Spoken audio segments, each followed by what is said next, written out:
வணக்கம். நம்ம நாட்டுல இன்னைக்கு நிலைமைக்கு இந்த மார்க்கெட்டு நெறைய இருந்துச்சு. இப்பயும் இருக்கு. ஆனா அதே மார்க்கெட்ல ஏழையும் காய் வாங்குறான், பணக்காரனும் காய் வாங்குறான். பணக்காரன் காய் வாங்கி கொண்டு போய் ஷாப்பிங் காம்ப்ளக்ஸ்ல கொட்டிர்றான்.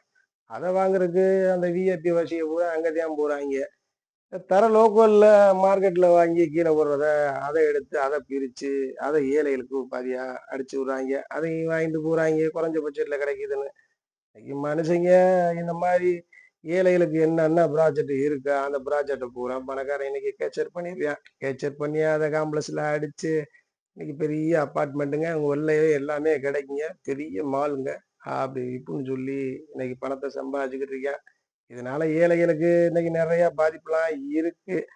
ஆனா எந்த ஏழைய சொன்னா கேட்குறாங்க, கேட்க மாட்டாங்க. அதனால கஷ்டப்பட்டாத்தான் அவங்களுக்கு தெரிய முடியும். எதையுமே எவருக்குமே சொல்றது இல்ல.